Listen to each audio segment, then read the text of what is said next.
I think it's getting ready to come on. Yeah, it's just going live now. Okay, great. And there's 2 people who Okay, want to see we're good. everything. There we go. Now we're live. Thank you. Good job. Well, thank you for the help as usual. Yeah, it's just going live now. All right. All right. I'm going to put that back behind. Okay. Are we ready to get started? I think so. Where, Marcia, are you ready to take notes? Okay. Sounds good. All right. I think it's getting ready to come on. Yeah, it's just going live now. Okay, great. Okay, you need to turn your volume off on your YouTube. And there's 2 people. Okay, we're good. On my YouTube. Yeah. There we go. Now we're live. Thank you. So in YouTube, just put your mouse over the screen where everything is, and then there's a little volume thing. Just click it, and it'll mute it for you. Going to put that.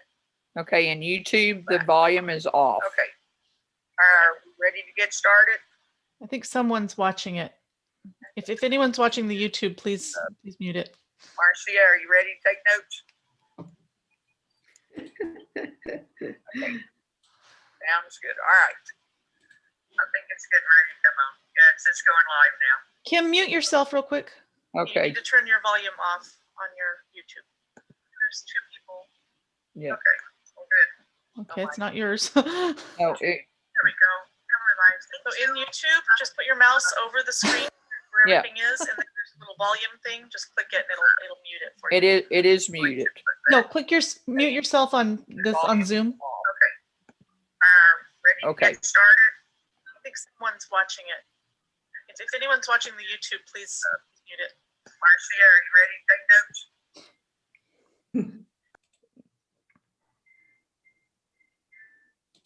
Okay, Kim, it's your computer that's doing it. So on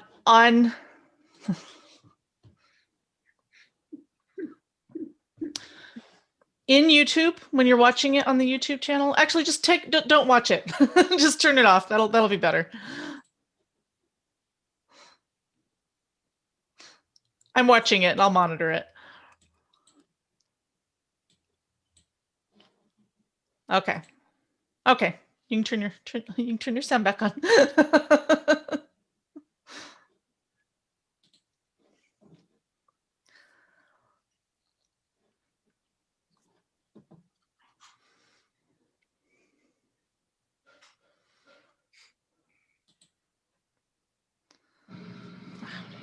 You're muted, Kim.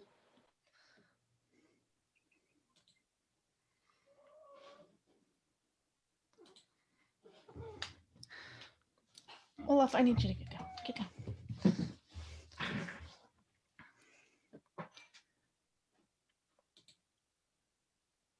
down. Kim, you're muted in Zoom.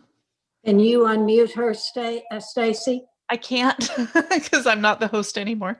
Yeah. All right. There you go. And now you keep bouncing around, Stacy, in this thing. And you just bounced around again on my list. Okay, you're now host. Okay. There you go. Okay, go ahead. We can start now. Sorry about all that.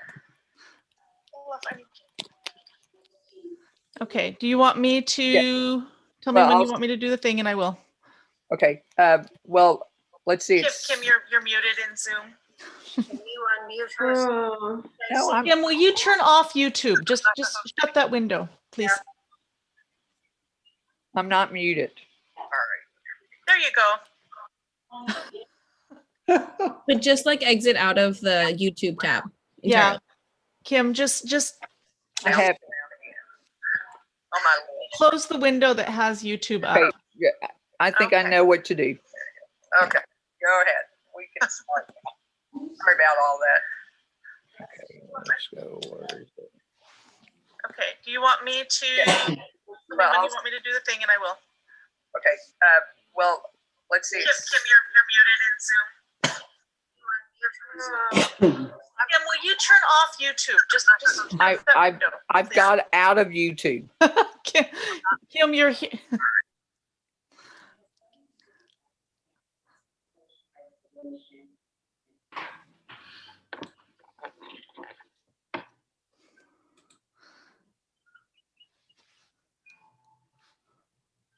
Sorry, everyone. We're trying to fix these technical difficulties.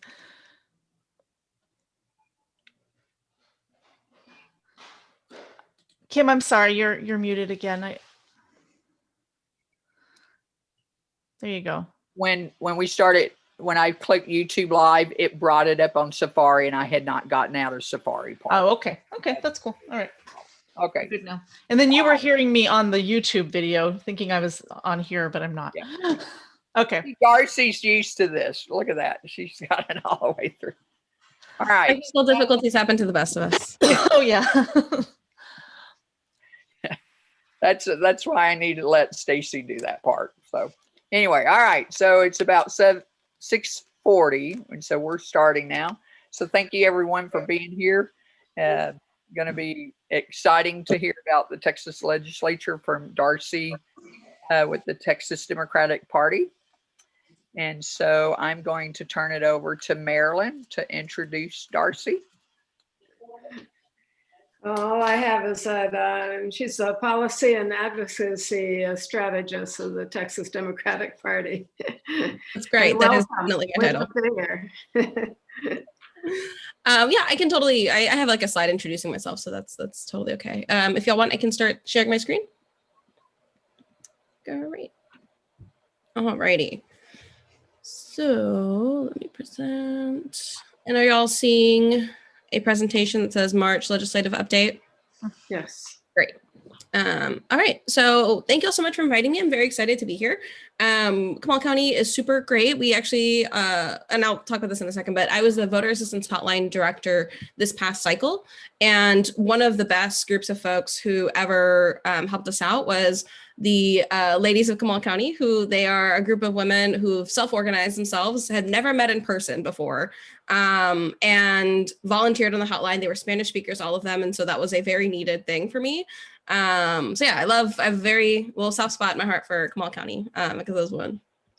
So a little bit about me. I am a Texas native. I have lived here my entire life. I am originally from Houston, Texas, and I love it. I love that place a lot. I currently live in Austin though. And like Marilyn said, I am the policy and advocacy strategist at the Texas Democratic Party, or TDP as we know it. But formally, just some of my voting rights experience. Again, the voter assistance hotline director this past cycle. So basically I ran the hotline that we use to take in any phone calls of incidences of voter suppression at the polling places, as well as any regular questions that voters just generally had about the voting process and registering to vote, getting a vote by mail application, that kind of thing. We also served as a resource for people to just call in, and we would mail them out an application to kind of help with that and the lack of access to applications in general. And then previously, I was a policy associate at the Mexican American Legislative Caucus down at the Capitol. And basically my focus there as well was voting rights and redistricting work. And essentially, you know, being the point person for flagging bills that looked like bad or that could have amendments added onto it afterwards. And just generally taking a bit of the lead on some of the substance of it as well.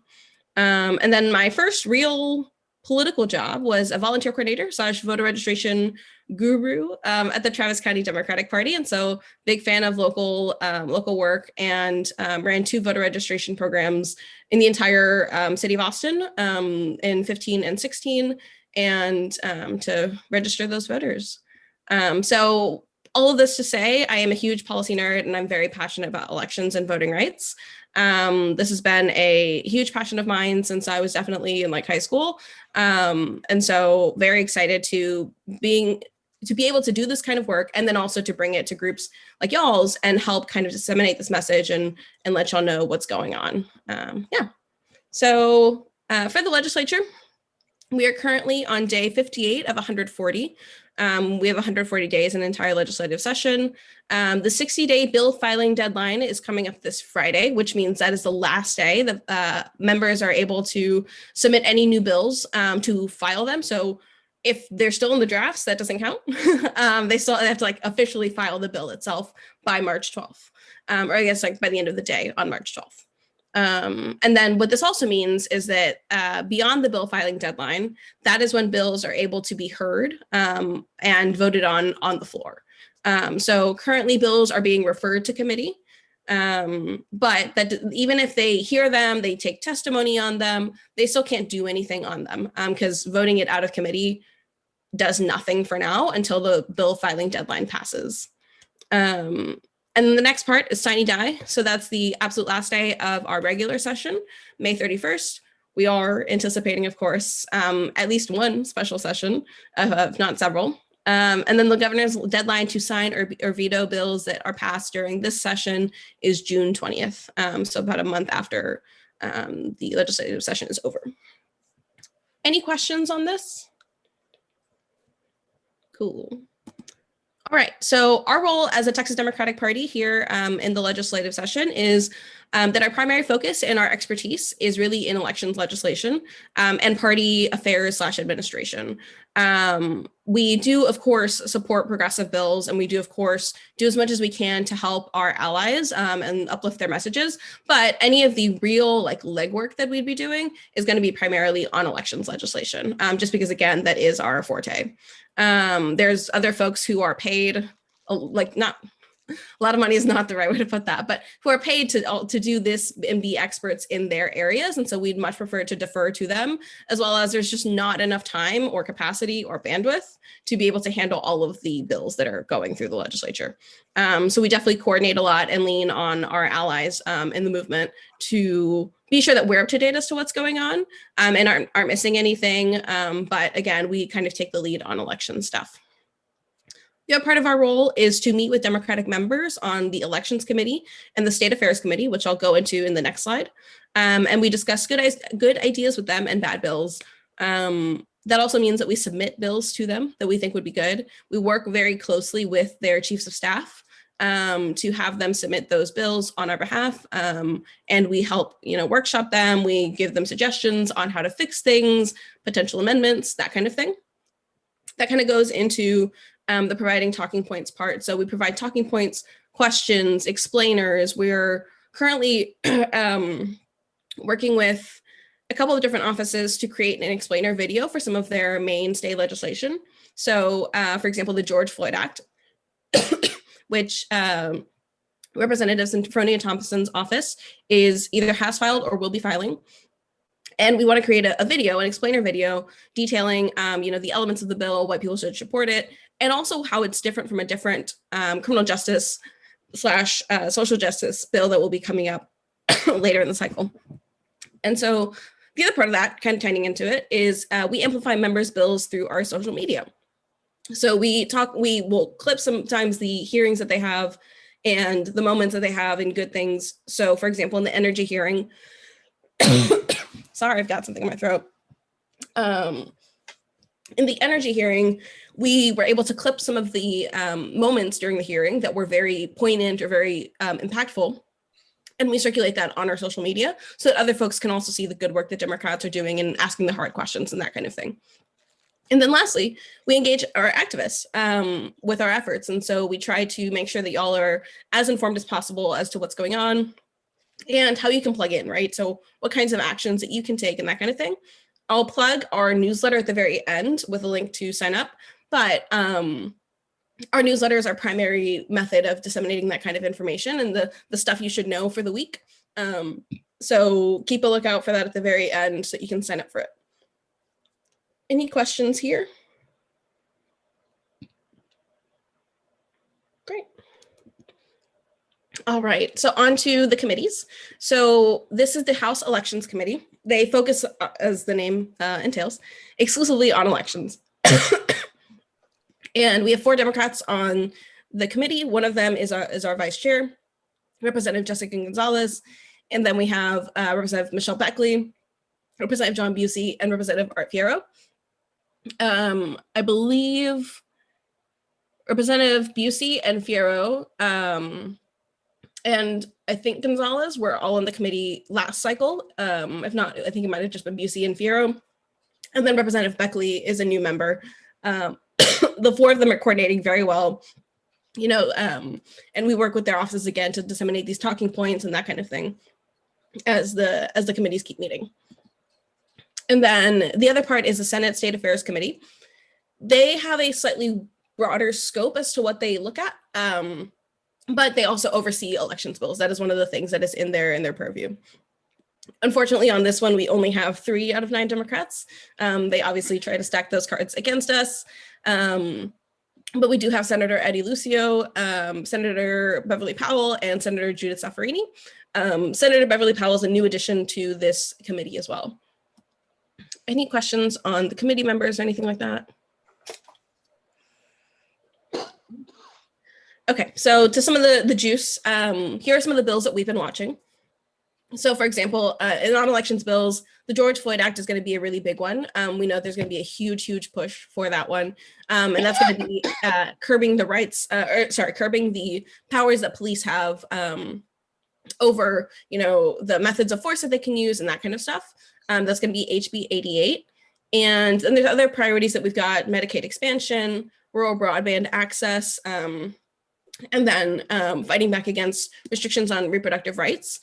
This is not at all comprehensive, and it is not at all, if I were to list out every single bill that we're watching, it'd be a very, very long PowerPoint, but these are just some of the stuff that we're looking at. And I would highly recommend, look towards the other organizations, labor organizations like the AFL-CIO, Planned Parenthood, NARAL, other organizations that are doing this kind of work as well.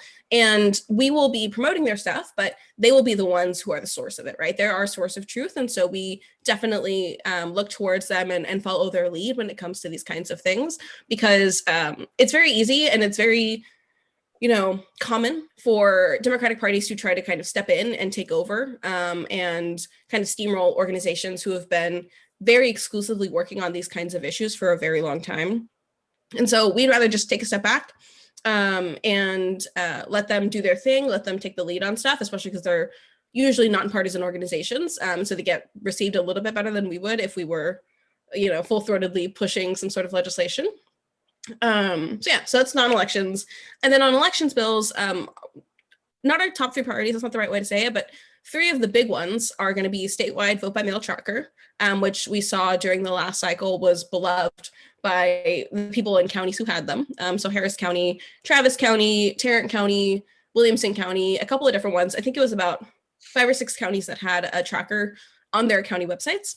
And a lot of people like this because of not safety reasons, but it gave them that security that something is being done with their application, right? And their ballot is on the way. Otherwise, for other counties who didn't have it, they didn't have nearly a transparent process, and not having that kind of reassurance was very anxiety inducing, especially in a time when the mail was not something a lot of people trusted. So we've been definitely prioritizing that one. And the great news about it actually is that we have heard that the Secretary of State's office was already planning on sort of implementing something like that.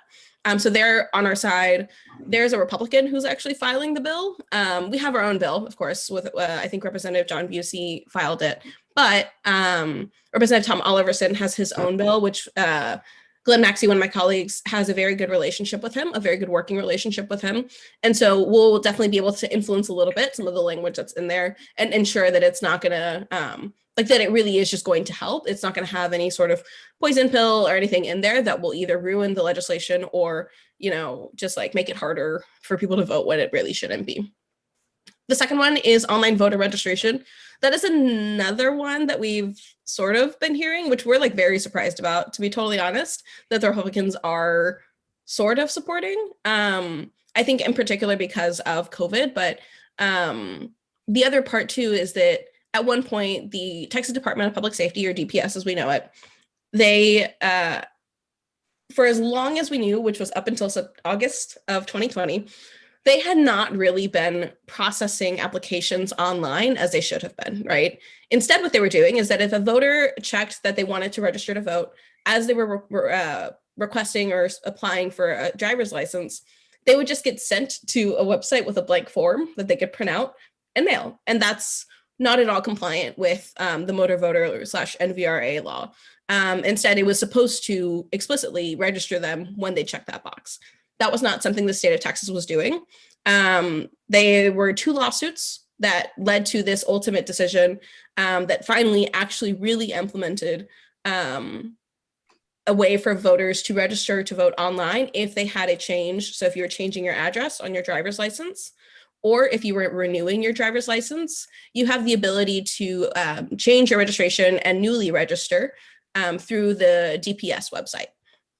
So because of that, all of this to say that because there's already sort of a system in place that kind of does this thing, and it would really just be a matter of expanding who has access to it, they're a little bit more amenable to that. So we're a little hopeful about it and hoping to see if this actually gets across the finish line. Yeah. And then the last one, or I guess the last one that I'm highlighting here is being able to return your mail-in ballot at any point during the early voting period. In conversation with election administrators, that was one of the things that they mentioned was so amazing for them and for voters that everyone loved, because it was essentially a win-win situation for everyone, right? Voters didn't have to go to a place that was overcrowded on election day, and they had the ability to do it at their own convenience, right? So if you're busy on election day, as most people are, you have the ability to go any other time during the week, and if the office is open on the weekends, you can also go then. So that was a really, really popular proposal. And obviously Governor Abbott was the one who implemented it. So there's a bit of the Republicans are a little bit more as well amenable to that one too. So we're kind of, a little hopeful about these. I don't want to jinx myself, but yeah, these are 3 of the big ones. Questions, or anyone else want to mention any bills that they're watching, anything that they're focusing on? I heard that there was a bill to do away with volunteer deputy registrars. Thank you for reminding me. That was actually on my next one. So let me talk about the bad bills, and then I'll circle back for the questions again. Okay. So yes, so thank you, Kim, for that. These are some of the trends we've seen regarding bad election bills. And the reason I say that is because there's a decent amount of bad election bills, but a lot of them have a central focus or a central theme, right? And so, for example, HB 1026, which is a Mays Middleton bill. He's a very bad Republican. He has a bill that Kim was talking about that tries to centralize power over voter registration within the Secretary of State's office instead of with the counties. And essentially, put it very simply, what he does in this bill is that he replaces every mention of voter registrar with Secretary of State. And then he, in the very end, repeals volunteer deputy registrars, because according to him, it's, it wouldn't be a county by county basis. It would be entirely just the Secretary of State's office. People send in applications to them and they process them and they register people. And so yes, Kim, you're right. That is one of the bills that would eliminate the use of volunteer deputy registrars, which we all know is a very harmful thing. I think in a state that has so much voter suppression in it, and it's so difficult and doesn't have online voter registration, obviously, volunteer deputy registrars, even if we're one of the only states that has them, are a huge, huge resource, because it's like extra arms, right, for the counties to be able to reach into certain communities and that are usually not able to register as easily or don't have as much access to it, and help them get registered very easily. So yeah, so that's one of them. Another theme that we've seen is they're using a lot of buzzwords like standardizing elections, which means, having the same, and this sounds kind of silly because technically everyone operates under the same rules, right, under the election code, but there's certain leeway or wiggle room that county election administrators have, depending on interpretation of certain statutes, that allows them to do something that might be a little bit better for their county, right? So the same thing that would work for Loving County, which has a population or a voting population of about 120 voters, would not be the same for Harris County, which has, I don't know, I think it's like 2 million, 2.5 million or something voters. There is no reason as to why we need to standardize elections.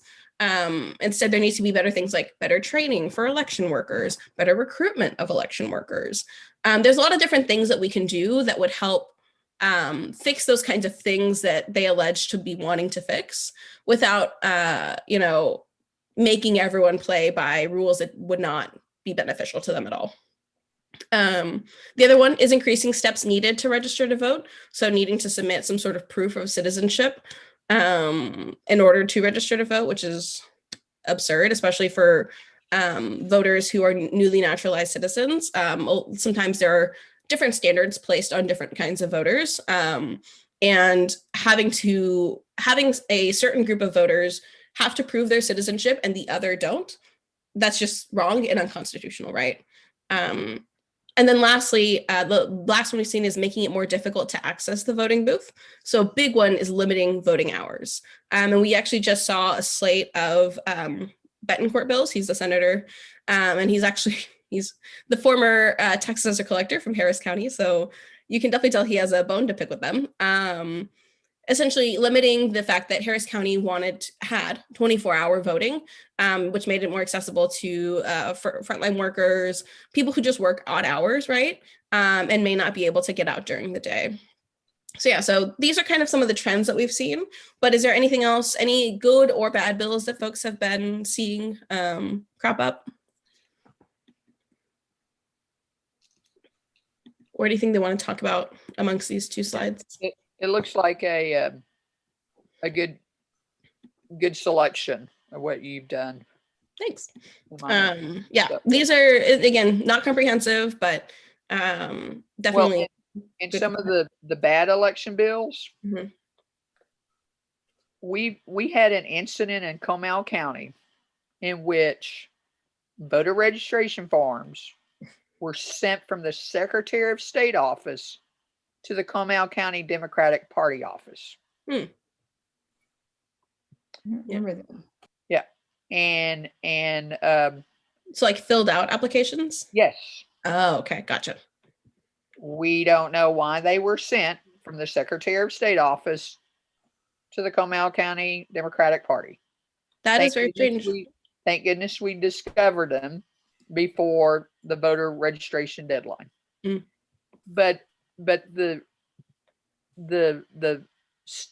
forms, the voter registration form that goes to the Secretary of State office, our county election officials, the voter registrar person and the head of the elections, they say don't use those state forms because of how they had trouble. Some of them they would receive much later, like months after the person had filled them out. Yeah. So that's just FYI on Good that. to know. I mean, I think one thing to flag there is always the postmark date, thankfully, is what makes it count. But yeah, if y'all did y'all report that by any chance? Just out of curiosity, asking, did y'all report it to the hotline or any? Yeah, it was. Yep. Yeah. So, and they did get registered in time, but that's good. But the on these, they would not have, if we didn't turn them in. Well, I guess they would have, because the postmark date on the envelope would have been okay. But even then, it could cause complications for the voter. Sometimes I saw it personally, like at least from phone calls that we got and that I handled myself, where voters had difficulty because there was some sort of error with their, and in particular because of, I think the voter registration deadline was supposed to fall on a weekend, and so they pushed it to the following Monday. And technically, because the computers were set to only understand it 30 days out from the voter registration deadline, it changed the effective dates for some folks to where it made it look to them that they would not be able to vote had they not gotten it rectified. So that is definitely a very real concern. Yeah. Anyone else? I do. Yep. Mm-hmm. Can I? Go ahead, Janet. Can you talk about the vote by mail tracker? I don't know much about that. Sure. So in the last election cycle, a couple of counties took it upon themselves to post on their website a ballot tracker. And essentially it was a website that you could go to. And if you provided your driver's, like it was usually a combination, there wasn't a very standardized amount of information that you had to provide. It varied by county. But if you provided some sort of variation of like your driver's license number, your date of birth, or the last four of your social, you'd be able to look up where in the process your application or your mail-in ballot was. So it was a really good visibility and like transparency tool for voters, again, in particular because of the situation with the mail. And so we really liked that at the hotline. It was amazing because we were able to give voters that peace of mind. But again, it was only really limited to Harris County, Travis County, Tarrant County, Williamson County, McLennan, and I think one other, as well as voters who are overseas or in the military. So they also have their own ability to track their ballots. Is that a pretty simple system to set up? From what I can tell, yes. In particular, because they have the information for it. It's just a matter of like creating the website for it. I'm also not like an expert, but in conversations that we've had with the Secretary of State's office, it sounds like that was something relatively simple for them to implement. It just, they were trying to see if they had like the rulemaking authority to do it, whether it should be like a county by county basis type thing. And so they were looking to implement it, but they mentioned in their testimony this past Thursday at the Elections Committee hearing that was something that they'd already been thinking about. Yeah. Thanks. Mm-hmm. Rebecca, did you have something to say? I was really concerned about what you're seeing on that whole Medicare bill. So yeah, so not Medicare, excuse me, Medicaid. Yeah. Medicaid. Honestly, it's not really my area of expertise. So I can definitely look up some stuff and send some resources y'all's way. But I would definitely look towards maybe there's an organization called Every Texan. They're a nonpartisan organization. Y'all might have known them if you looking at sessions in the past. They're the Center for Public Policy Priorities, or CPPP, as they used to be known. But now they're Every Texan. And so they look at stuff like Medicaid, budget priorities, that kind of thing, and do a really good in-depth analysis of all these types of things. And so highly recommend looking at their website. They're a total group of experts. They're really amazing. Well, this is one of the things that's been pushed with the COVID-19, the latest bill that is passing the House tomorrow at the federal level, and trying to get the few states that are left that have not joined into the Medicaid program. Mm-hmm. So, okay, thanks. Yeah, of course. Rebecca, the Democratic women had a speaker from Every Texan last month, and I believe a copy of what she said about Medicaid expansion is on our website, if you would like to check that out. Hey, okay. Thank you for that, Ruth. Anyone else have something to add?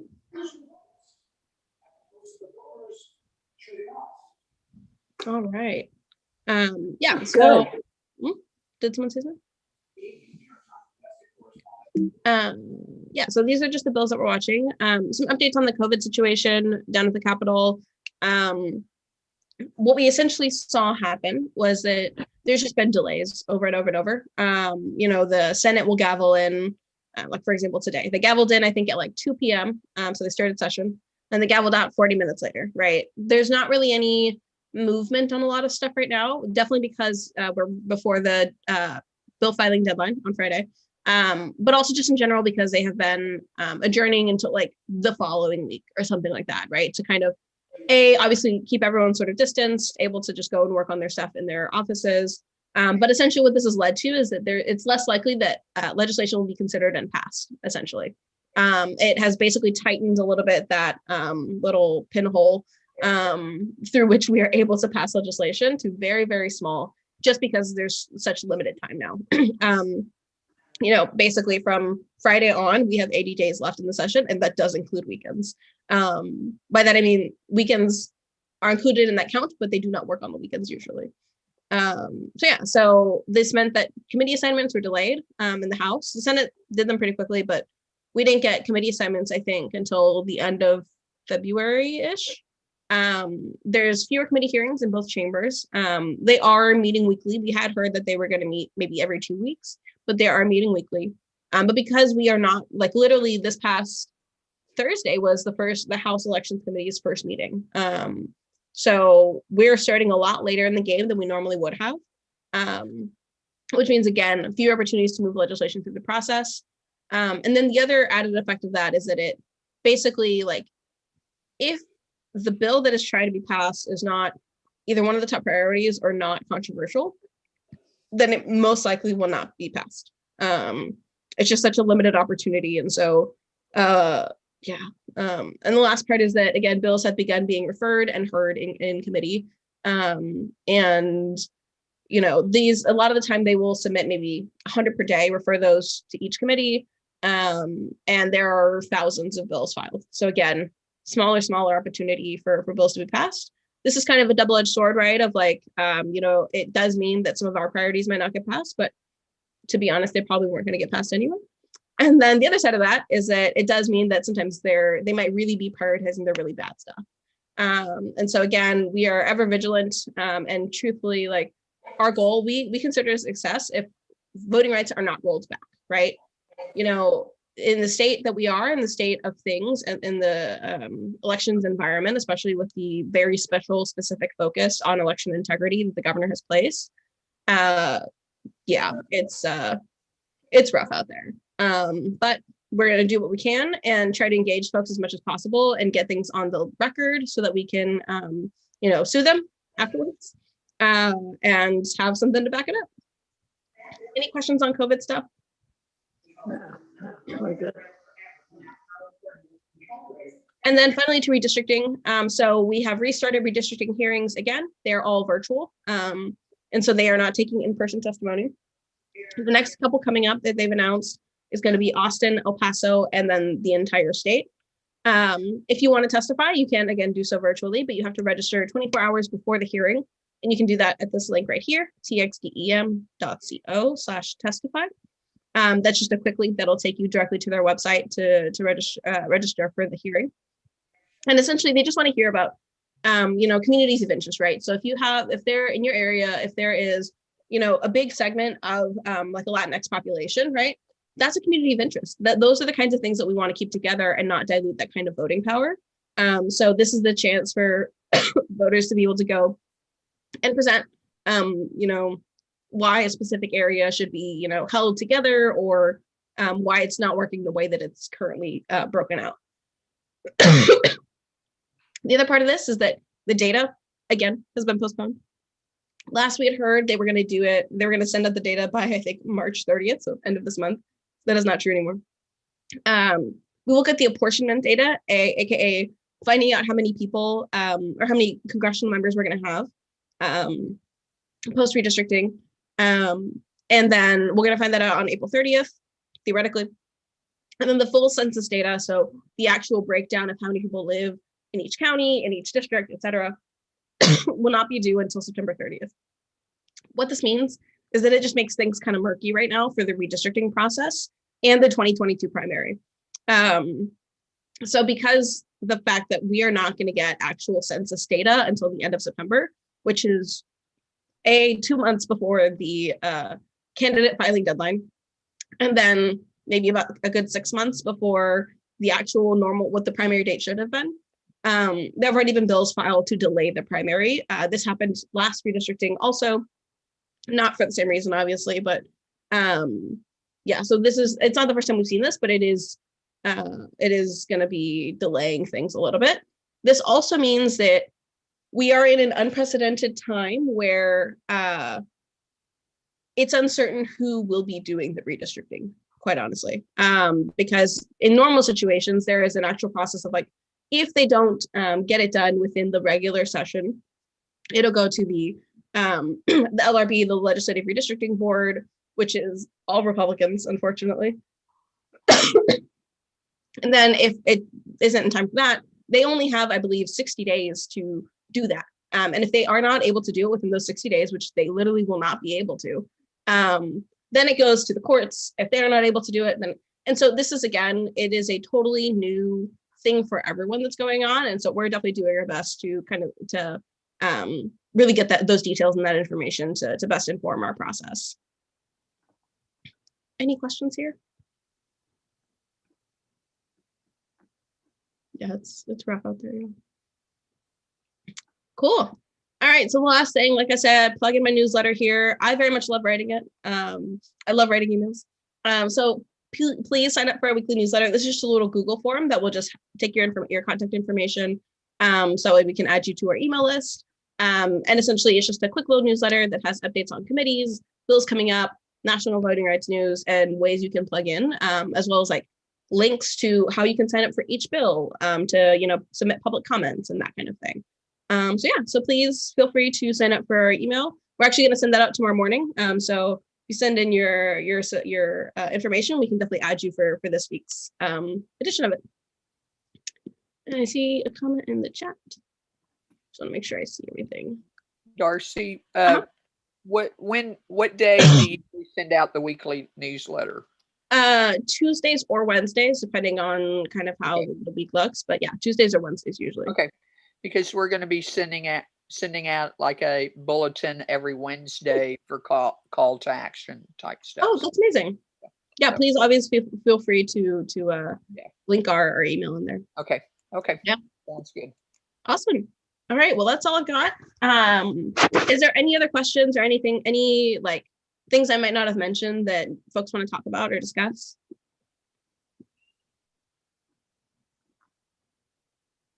All right. Well, thank you so much for having me. Thank you. Stop. Thank you. That was very good. Yes, very.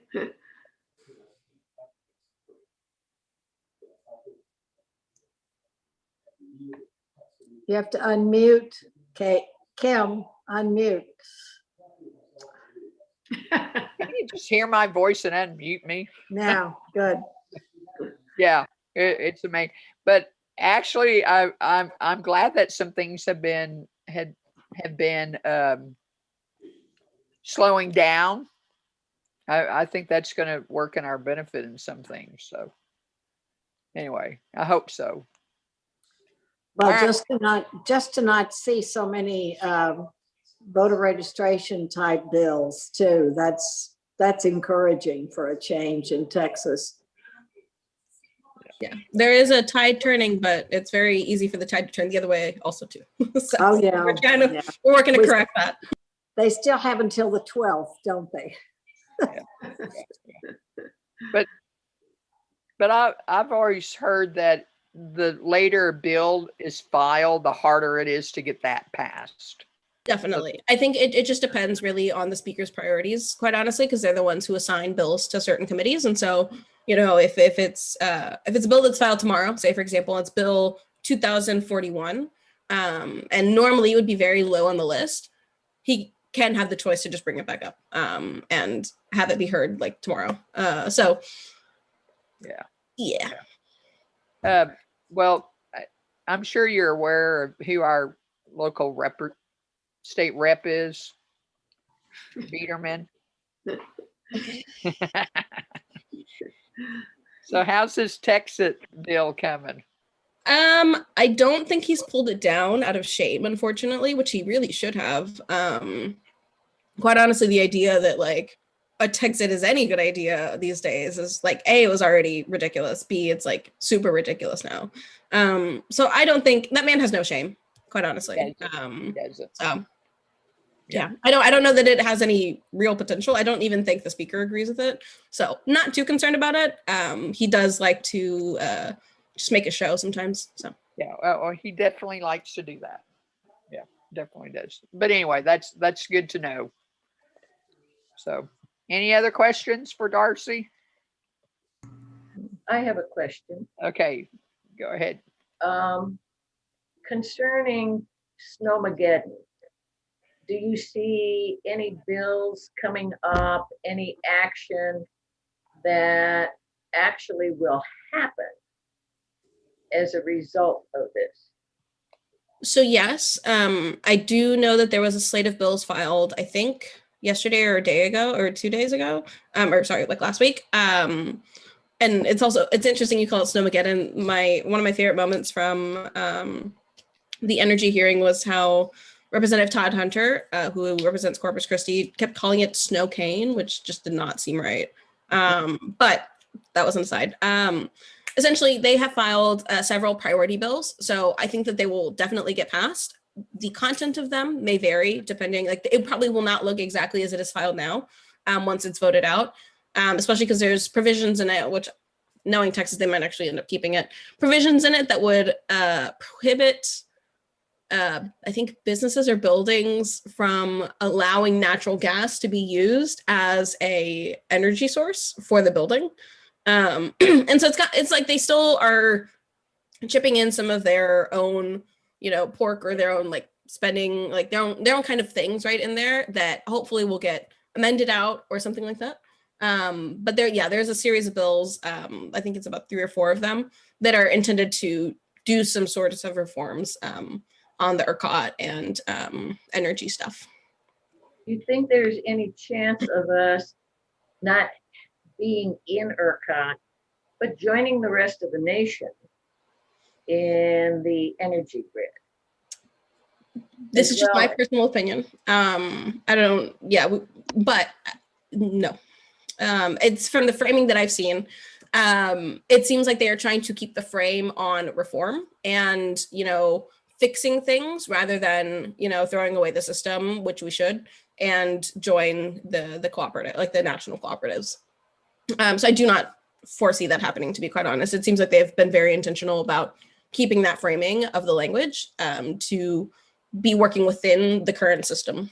Yeah. Okay, well, will they pass, is there a chance of passing legislation that will have teeth in it that will reform so that we don't have the blackouts and the shutdowns?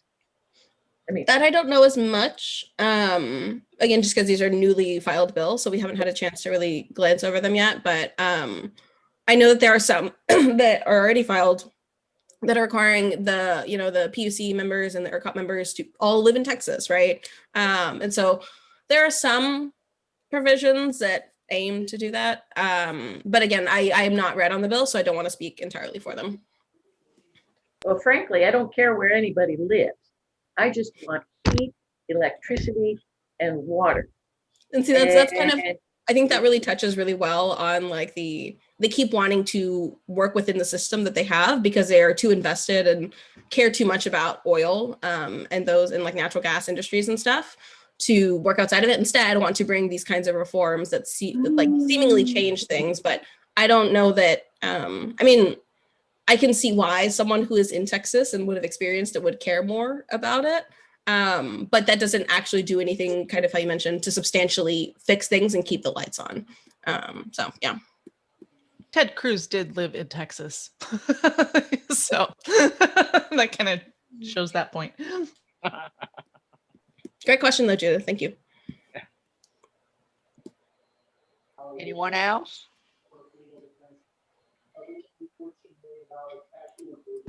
I'd like to follow up on Judy. So is there any chance of actually, you say reforming, getting more regulation to make sure people do prepare for colder weather next time and all that? Any chance of that kind of thing?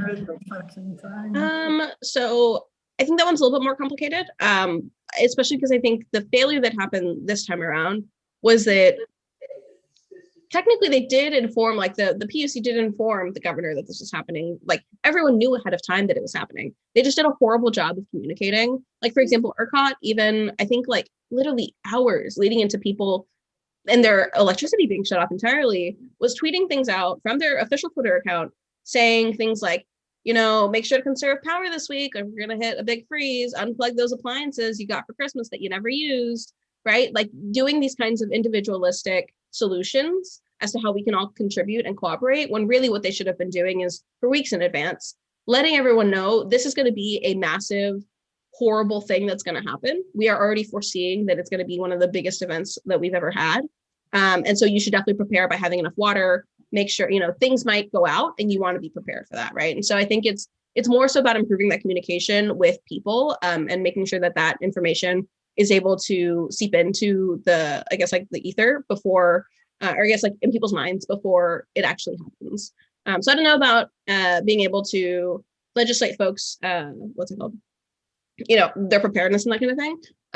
But yeah. No, I meant legislating, winterizing all the. Oh, sorry, yeah, I did not kind of legislation. interpret that at all. Yes, I think that I'm I am sure that there's legislation passed or currently filed about it. Its passage, I would say, probably has about a 70%. What's in the bill, I would not guarantee is going to be amazing. Because again, we're coming from a state that would rather give these companies the option to do that. We don't like to tell them what to do. We like to let them do it on their own. And so the laissez-faire method that we've been working out of it does not set us up very well for success. Especially even if there is a bill that is like really good, has a lot of teeth in it, a lot of requirements in it. I would not be surprised if it got amended wildly.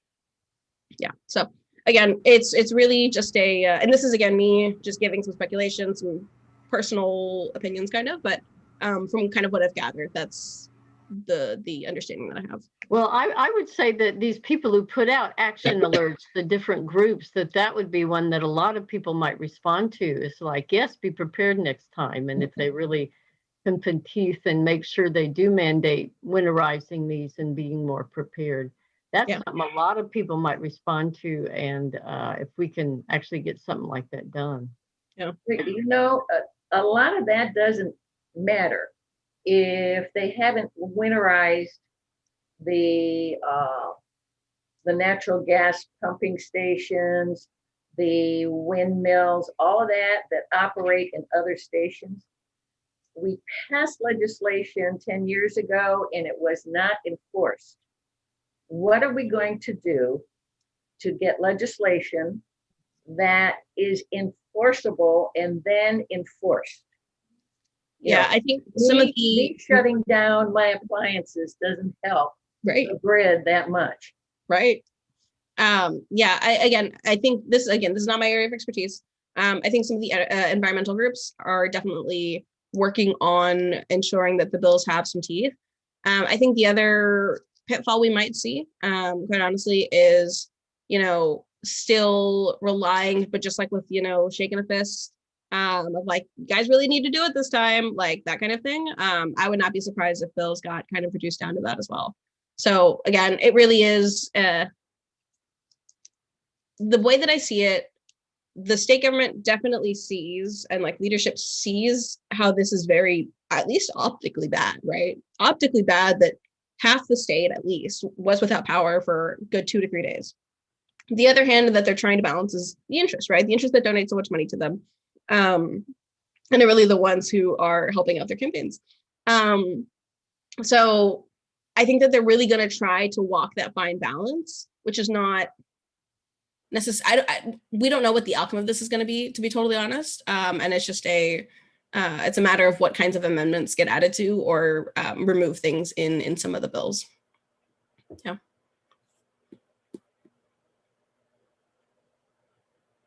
Cool. All right. Well, thank y'all so much for having me. Really appreciate it. And it was really great to chat with y'all and get y'all updated.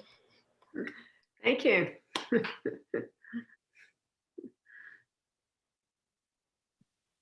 Enjoy your evening. Thanks so much. You were very informative. Yes, very good.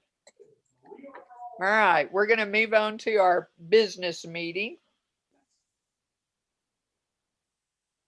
And I'm trying to bring up my... Hi, Elsie. Haven't seen you a while. Put your unmute.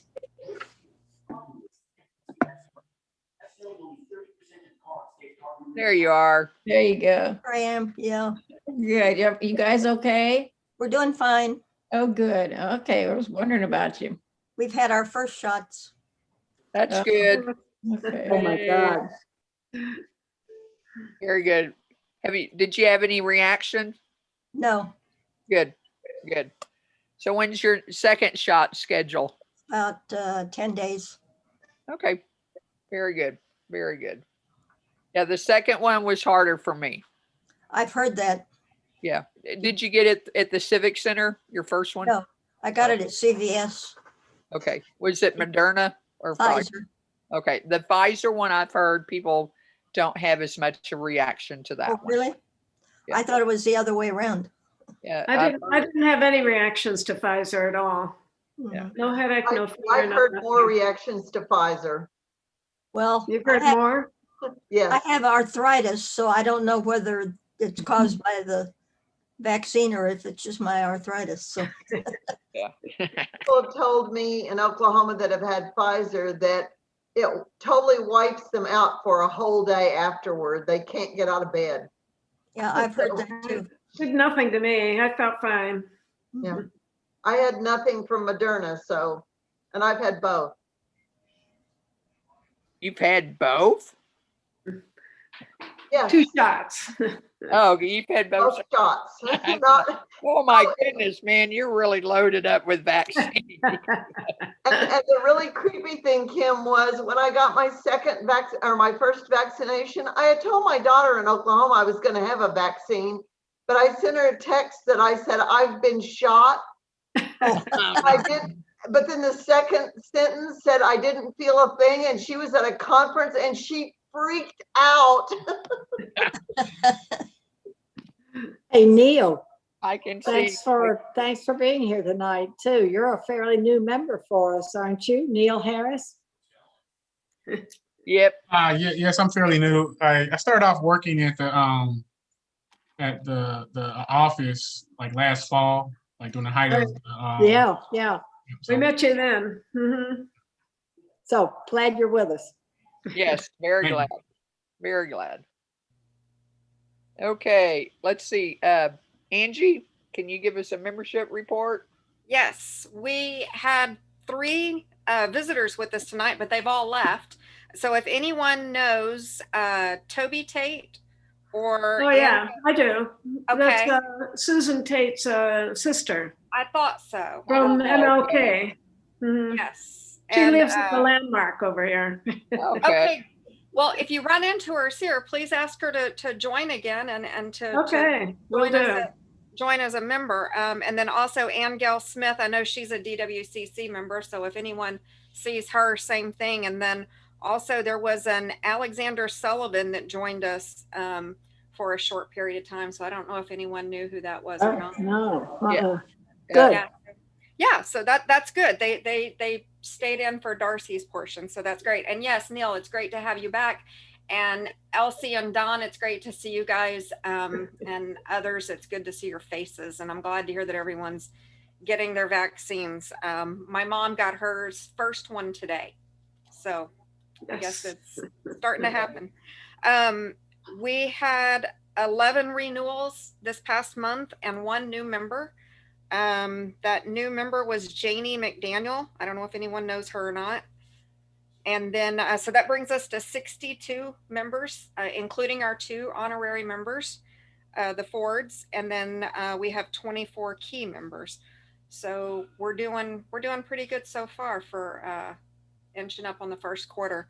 So I'm going to put in the chat the link to renew your membership if you haven't gotten a chance to do that yet. And I'll be doing a mail out probably sometime in April with some membership envelopes if you prefer to write a check. So that is all I have. All right. Thanks, Angie. And my goal is to have 221 members this year. Yes. For 2021. There you go. So anyway. Oh, Jackson. Jackson is at a Comal ISD school board meeting. The board just voted 5-2 in support of choice on the mask. Oh, Isn't no. that lovely? Oh. So I've asked him to tell me which 2 voted against it.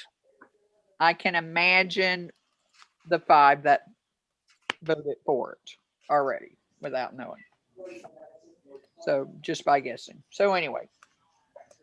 All right, Stacy, I think you're going to share the information about the call to action bulletin. Yes. Okay. So we are doing a new thing with the Democrats of Comal County. We're going to be sending out a bulletin every Wednesday to all of you, everyone who's signed up everyone who's given us your email address, if you're a DOC member. And we're going to send out a bulletin, and it's a call to action that gives you 1 to 3 things you can do that week to promote democracy in action. So I'm going to show you just the template of what the email will look like, just so you know that you can watch for it and know that it's from us. So it'll have this big thing at the top. It's called the 2021 Action Bulletin for DOC members. It'll say, do your part. It'll have so many democratic actions. We're going to limit it to 3 because we want this to be super, super simple and really easy to read. The goal is to help Democrats know what they can do to take action to make a difference, because our theme this year is that democratic values create opportunity for all, but that only happens if we all do our part to make a difference. So every week, we're going to do it religiously. We're going to send it out every single Wednesday, and it'll have actions that you can take to support democratic causes. So at the top, it'll have a list of the items, and then you can go to each one. And it'll have the name of the thing, a little description, the basic information about what you can do, and a little bit more information about where you can learn more about it. It'll just have 3 things on here. And then, down here, it'll give you a link to our website, so you can go and visit our website if you want to know more. So we're going to try to do that every Wednesday. So be on the lookout for it. If you think of things that we need to be doing, we need to spread to our members, to share with the members, please let us know. You can send an email to camaldemocrats@gmail.com or any one of the board members that you know. And we'll be happy to share that with the membership. The key is that it needs to be actionable. It doesn't need to be just information. It needs to be something people can actually do. The key here is the word action. So be on the lookout for this. We'll be sending our first one out tomorrow. It'll always have 1 to 3 things that you can do. Sometimes it'll have to do with the legislative session. Sometimes it'll have to do with patronizing a local business. Sometimes it'll be inviting people to be members of DOC. So all of the things that are really important for us to be doing as Democrats, we're going to try to put in this bulletin, and we're going to try to make it easily digestible and really, really simple, so that you don't get bogged down. And this came about because during the legislative session, we're all getting lots of information and tons of people telling us what to do. And it can be kind of overwhelming, right? To know which bills to look at and how to vote for them and where they are in committee, and search through the legislative session website. So we're going to try to give you easy things that you can do that not even necessarily have to do with the legislature, but some of those items definitely will. So that's our new Democracy in Action Bulletin. So keep an eye out for that. We hope that it's helpful for you, and that it gives you some easy ways that you can make a difference, because I think everyone here wants to do that, or you wouldn't be at this meeting tonight. So that's that. Okay. All right. So tomorrow it'll come out, probably late. It'll probably be late sending out tomorrow. So anyway, all right. And thank you very much, Stacy. Let's see. Oh, I wanted to update y'all on some things coming up. Don't forget that next Monday, March 15th, is the Joe Jaworski event. Please invite other people that you know. It's open to anyone. And that'll probably be one of the actions tomorrow that I'll put on the bulletin to remind y'all to join that. So, and invite others. Put the link and include the link to the Zoom call. And hey, somebody's got their TV on, and we can all hear it. Yeah, if you're not talking, just put yourself on mute, and then you don't have to worry about it. There it is. We got it. And then May elections are coming up.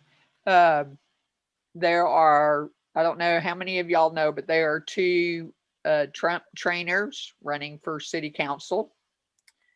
One is running against Harry Bowers in District 3. That's the district that Judy Kovacs Long and myself live in, and Janet Hartnell Williams lives in, and her husband, I just forgot your name. Just terrible with names. And anyway, the district goes a little bit farther out past 337. So what Harry Bowers is asking people to do is just call people that you know that live in the district and remind them to vote and to support Harry Bowers. So Judy, do you want to say some things about Harry Bowers? You know him better, much better than I do. No, I just met him. Oh, okay. But he wants us to put up signs. Okay. And I'm noticing a lot of signs up, and then Joy Harvey is running in District 4. We met her the other night. She's delightful. And she's got an opponent also.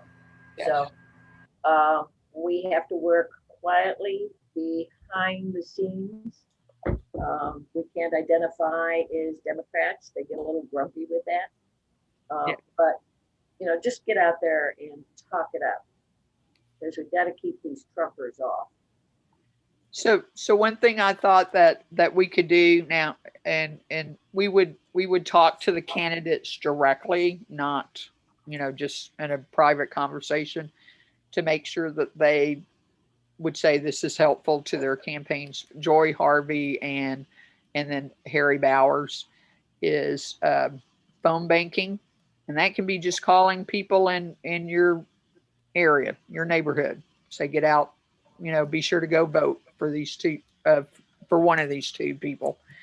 And then it could be that they might want postcards sent out. We're very good at doing that. Putting door hangers on you know, their door hangers on a door, registering voters.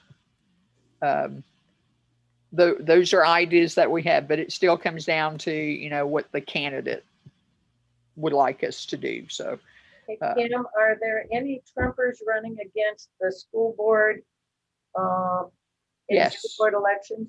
yes, yep. And the school board elections, the main one that it's in Comal ISD, and oh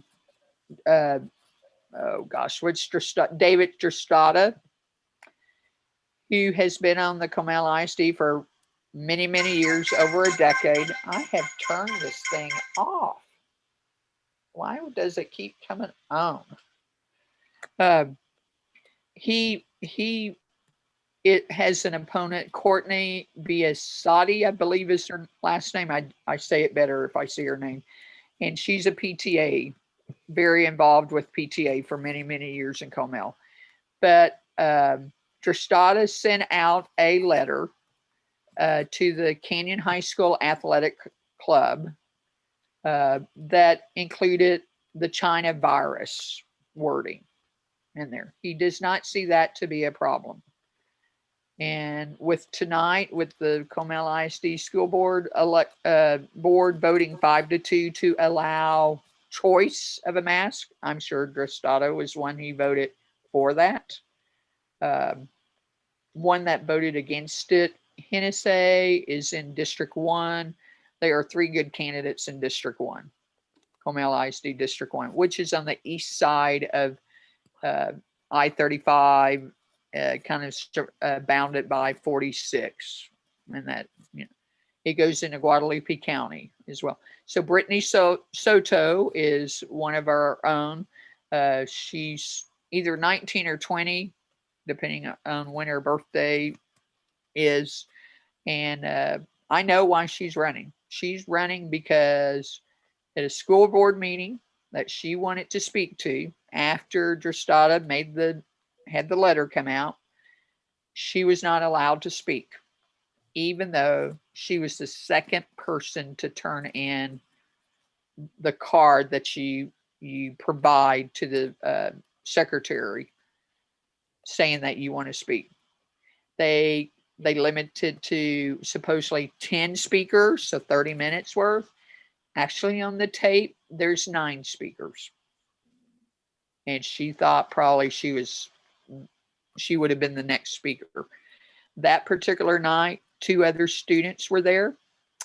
One student got to speak. out of the 3.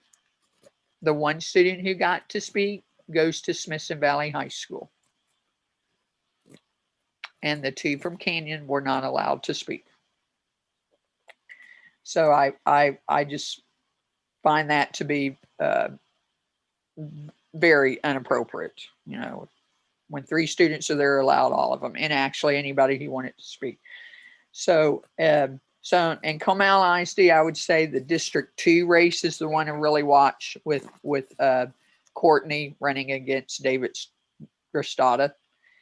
Another one in Comal ISD, Michelle Ross is unopposed. She, I was told by Cynthia, she's not even on the ballot. And she's in Comal ISD District 5. And in New Braunfels ISD, John Porter is running in District 3 against the incumbent, who I do not remember his name right now. And then in District, I think it's 5, there are 3 people running, and we are going to invite one of them, Betty Nevin, to speak to us in April. So, You know, John, you know, her husband, John. Yeah. You remember her husband, John? He was No. active. Betty wasn't so active, but John was. He has since died. But okay, he attended meetings often. okay, I did not know that. And Yeah. is she a retired teacher? Because it's Yes, volunteers. she runs the volunteer book. Like a reading Right, right. volunteer reader. Yeah, it sounds like it seemed familiar to what my mom would do. She would go and just read with the child. Yeah, but she organized. I mean, she was in charge of it. Okay. I don't know if she still is. She isn't. No, Cindy Peterman took her place. Yeah, Cindy. Mhm. She's also speaking to the DWCC, I believe. She had contacted us. Oh, Yeah, good. yeah, she did. We're going to invite other local. I mean, we're going to invite.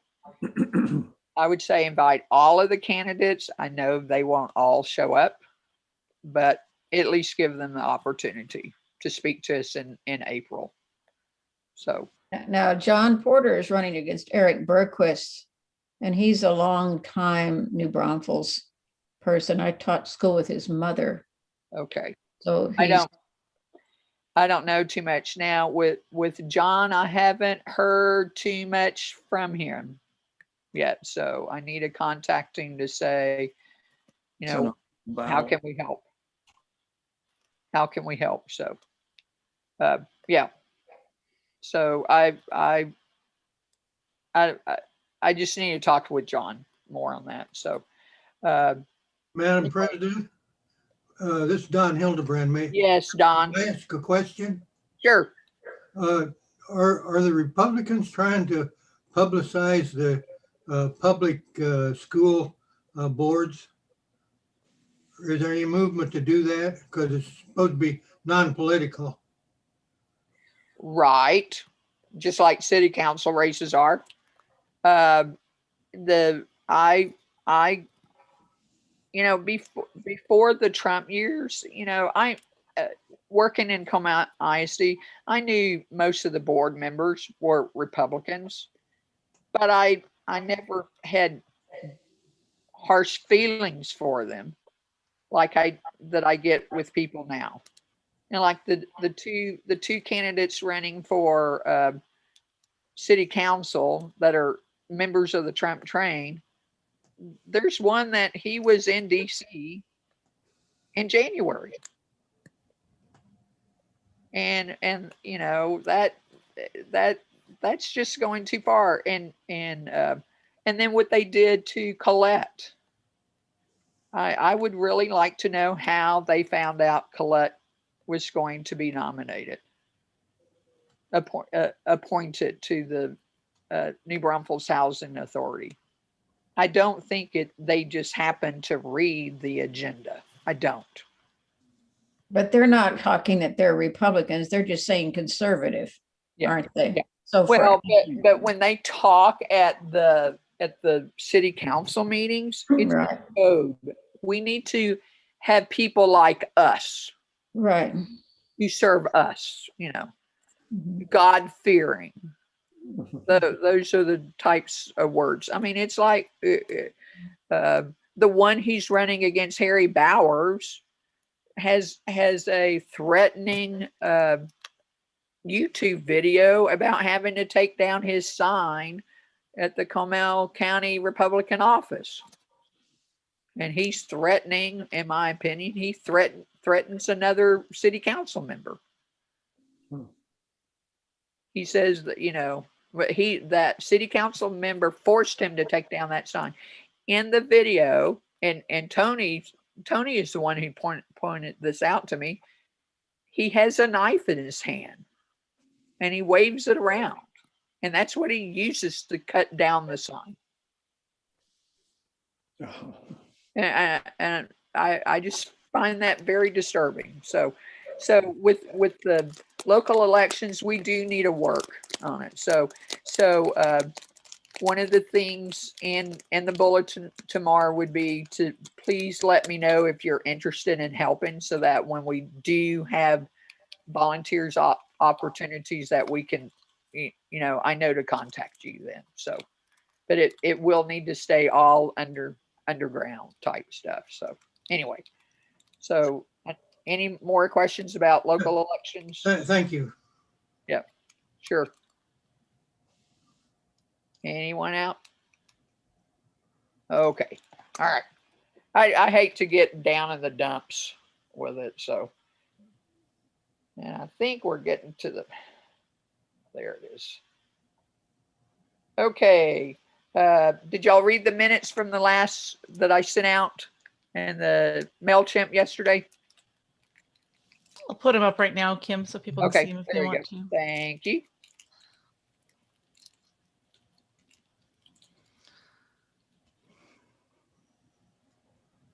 And so if anyone would like to, I so move. Okay. Judy says move to accept the minutes. Do I have a second? I'll second. Okay. And seconded by Stacy. If you say yes, raise your hand. There you go. Yes. And I will go through and check things. All right. I don't see any thumbs downs or anything. All right, great. So minutes were accepted. And now we're moving on to the financial report from Rebecca. And you sent that out also. I can open that, Rebecca, if you'd like. The basic is we had membership of about $1,600 this past time. So we're doing fairly well with our membership. We had our usual expenses. We did have to, we continue our website and its maintenance, which was our large expense at $320. So we had income of $1,590 and expenses of $1,142. So, expenses of $447. So we made for the month of February, $1,142. So as of February 28, we have $5,562 in our checking account and a huge $2,527 in our savings account. And we're hoping to increase our checking so that we can move more back into our savings account, but we'll wait and see. And in the meantime, we do need, as Angie said, we want to increase that membership. A couple of things that are going on. We are looking into ordering some t-shirts for sale, both women's and unisex. We plan to have our donkey with democracy in action on the front, and on the back would be the democratic values create opportunity for all slogan. So those are going to be blues with red and white coming through. We hope to, I've got that in the works, and we hope to have something happening with that probably by next month, we'll have some more information on it, and we can take orders or go on and order quite a bit ourselves for sale. And the other is our garage sale. We keep looking for a place that we can have a garage sale so we can make a little money. And I actually have a call into Columbus Hall. They're looking into it and they're going to get back to me because we're a nonprofit. They think they can give me a pretty good price, mainly on just renting the outside parking lot. So we'll see how that goes, and I'll let you know at the next monthly thing. Good. That's it. Good. Might you put something in the newsletter asking if anybody's willing to let us use their garage? We could, yeah. I mean, there might be somebody who's just dying to have a garage. Our problem there is, as long as we're into the COVID situation, we've got to be so spaced out. And the Peterson place was great, but it was very tight. People were just milling along everywhere. If we were through with all our vaccinations, I think we could have a garage sale without a problem anywhere. But we just can't do that right now. We have to have space for people to be separated while they're looking through all our fantastic goods. So that are currently stored in Rebecca's garage. some of them, yes. Are the stored. Potential date on that? We're hoping that maybe, well, if Columbus Hall could come through within 2 months, we'd be able to do it. I'm saying, end of April, 1st of May to them. But we've tried a couple of churches. Maryland called hers and a couple of others, and they just won't do it. They just can't do it. So I think we shall see. I think Columbus Hall would be a good location. Yeah. Yeah. It really would. It'd be a terrific location. Yep. And that's it. Yep. That's the treasures. Marilyn, did you want to add anything?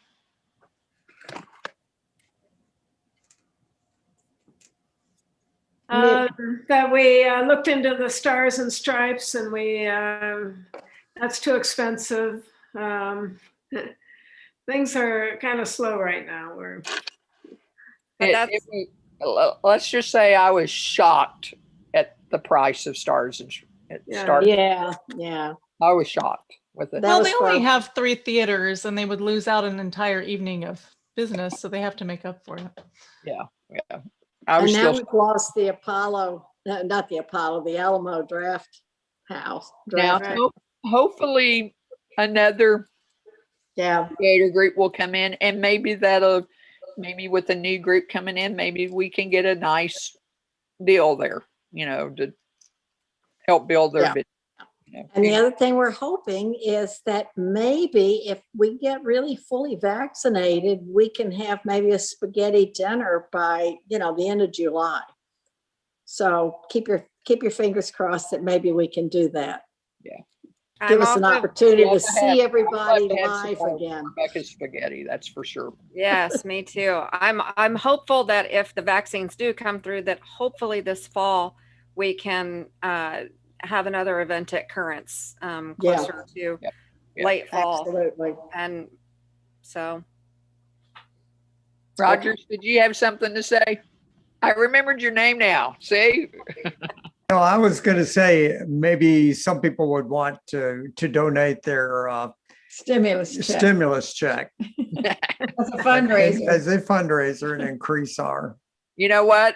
On the first check, that's what I did. I used it on the elections. I did. I said, I'm using this money to beat Trump. So, on that. So that'd be an easy fundraiser if you can find enough people. Yep. That's true. All right. Anything else? I think we went through everything. So thank you everyone for joining us tonight. And next month we'll have local candidates, and be looking in your email for the first bulletin, call to action bulletin. So Good anyway, to see everybody, even if it is on Zoom. Oh, it's great to see you guys. Good to Yes. see both of you, yeah. yeah. And, Okay, thank you. and you know what? When we do get back together, it's going to be so special, so very special. So, All right. Take care, everybody. all right, stay safe. Good night. Bye, y'all. Have a good night, everybody. Thanks, Stacy. I'm so glad you had all that ready. Yeah. Bing, bing, bing, bing, I bing. was semi-prepared. Well, and see on that technical thing, I forgot that when I sent it YouTube live, it started bringing up Safari. Oh, That's where it was. it's done that to me in the past too. You got to catch it real fast before it does it. And then it's so confusing because you hear my voice in two different places and you don't know where it's talking. And I know. I knew it was my voice. So I know. I didn't mean to be so impatient. I felt bad listening to myself telling you to turn it off. That was rude. I wasn't trying to be. I was trying to help you. No, and I'm going, I know I've turned it off. Where is it coming from? And then all of a sudden I got it moved down and I'm going, oh, there it is. There it is. So anyway, so. All right. Next time will be better. Yep. Yeah. All right. Well, someday it's that length of time between meetings I forget between one and the other. So I'll try to remember. I'm going to put a note at the top of my notes, so I'll remember to tell you. And then on the national anthem, I totally forgot about it. Yeah, so that's it okay. was By all- that time, it was time to move forward. Okay. What I'll do is maybe we can set up the meetings while we're in our board meeting together. Yeah. Okay. Put that on the agenda so we can just do that together and we can make sure it's in the doc account and we'll be good. Yeah. Okay. That sounds good. All right. That Have a sounds good night. All right. Bye-bye. And I'll Bye-bye. share this stuff with you tomorrow. Okay. Like Yeah, where that's you can fine. look over it. So yeah. Okay, perfect.